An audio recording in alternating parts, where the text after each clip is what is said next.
Just नाव आता पोचलेलं आहे कंपनीमध्ये. काहीच मला वाटलं होतं का थंडी नाही एवढी, पण एवढी खतरनाक थंडी वाजते ना रस्त्याने. गाईज तर welcome to my new blog. Guys थंडी तर कमी आहे, बट विषय काय माहिती आहे का, गाडीवर जाताना ना थंडी खूप वाजते नाही का. तुम्हाला असं वाटत असेल का रोज एकच ड्रेस घालतो काय ना आपण का, बट तसं काही नाही. आणि गाईज आता आपण चाललेलो आहे गोंद्याला.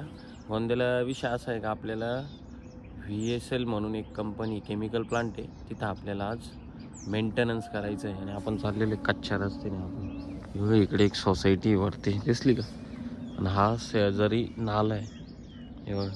तर चला गाईस आता निघू आपण. थंडीची पण मजा घेतली, मस्त मास्क वगैरे लावू तोंडाला, आणि मग सर्वात पहिले बसंतीमध्ये पेट्रोल टाकू आपण आता. आणि ॲक्च्युली कंपनीमध्ये मोबाईल तर अलाउड नाही, बट तरी काहीतरी ट्राय करू तुमच्यासाठी नाही.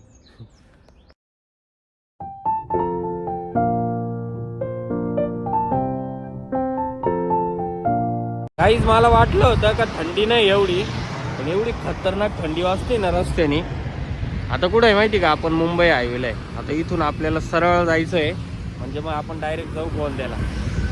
पण थंडी एक नंबर आहे. आपल्या इकडे थंडी नाही वाजली, इकडे लय बेकार थंडी वाजते मला.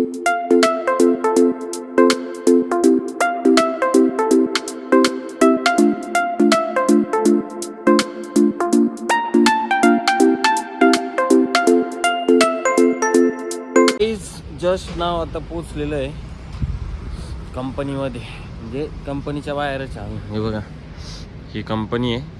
आता या कंपनीत आपल्याला जायचं आहे मेंटेनन्स करण्यासाठी. बघू, मोबाईल घेऊन जाऊन दिला तर चांगली गोष्ट आहे, नाही तर मग काय आता जाऊ मध्ये रिपोर्टची प्रिंट मारू आणि लगेच काम चालू करू आपण. काहीच आपला हात नेण्याला दुखतो आता, कारण ब्लॉगिंग करण्यासाठी ना कंटिन्यू असा मोबाईल धरावा लागतो, असा मागं करावं लागतं, पुढं करावं लागतं. त्याच्यामुळे एवढं सोपं नाही व्हिडिओ काढणं रोज रोज. आज किती 362 व्हिडिओ झालेले आहे गाईज माझ्या आज. 362 म्हणजे 1 वर्ष होण्यासाठी फक्त अजून 3 दिवस. मग 3 दिवसांनी 1 वर्ष होईल मला व्हिडिओ काढून. पण माझा जो टार्गेट होता ना गाईज, तो टार्गेट काही पूर्ण नाही झाला गाईज. संध्याकाळचे किती वाजले बघा, 7:30 वाजले, आणि आपण आत्ताशी घरी चाललो आहे. म्हणजे आता त्रिमूर्ती चौकात गेलो होतं, तिथं परेश सरांना सोडलं, आणि तिथून आता पाथर्डी गावाच्या आसपास आहे. आणि आता घरी चाललो आहे. बघा रस्त्याला जाम नाही का, रस्त्याला एवढा जाम झालेला आहे. ॲक्च्युली तुम्हाला कंपनीमधलं काही सगळं काही दाखवायचं होतं, बट विषय असा आला का नेमकं कंपनीमध्ये ना मोबाईल अलाउड नव्हता. तर चला काहीच आता जाऊ घरी. खूप भूक पण लागली, बट जेवायच्या अगोदर 1 तास अगोदर आपल्याला औषध घ्यावं लागलं.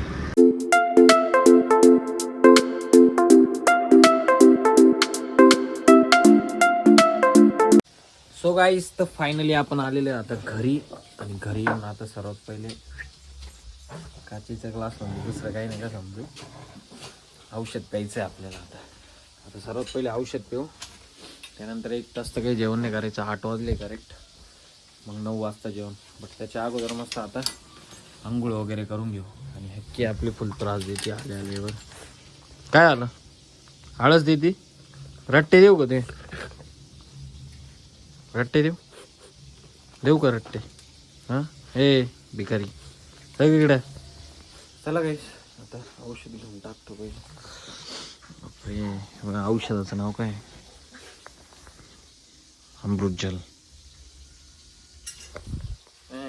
खतरनाक. फायनली आता मस्त तुमच्या भावाची झाली आंघोळ. कपडे तेच घातले, फक्त ट्रॅक पॅन्ट घातली. घरातली ट्रॅक पॅन्ट आहे, त्याच्यामुळे कलर वगैरे एवढं लागेल नाही का.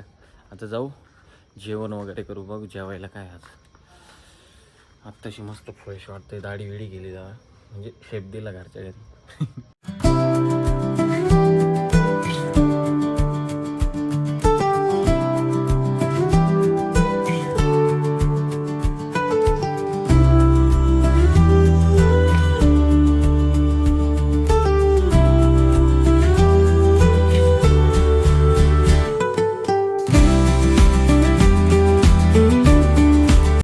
सो गाईस तर फायनली आता झालेलं आहे आपलं जेवण. आणि आता मस्त पायाला तेल बिल चोळू आणि झोपून घेऊ. कारण सकाळपासून तर संध्याकाळी 8 वाजता घरी आलेले आपण. कंटिन्यू चालणं काम करणं जाम झालंय. आणि आमची हक्की तर काही न करता सुद्धा तिला झोप लागते. हे बघा बघा कशी डोळे बंद कर, काही काम न करता झोपत आहे. मी एवढं काम करून सुद्धा. आय होप गाईज की आजचा ब्लॉग तुम्हाला नक्कीच आवडला असेल. तर तुमच्या भावाच्या चॅनलला सबस्क्राईब करा, व्हिडिओला लाईक करा, कमेंट करा. चला, जय महाकाल, बाय, गुड नाईट.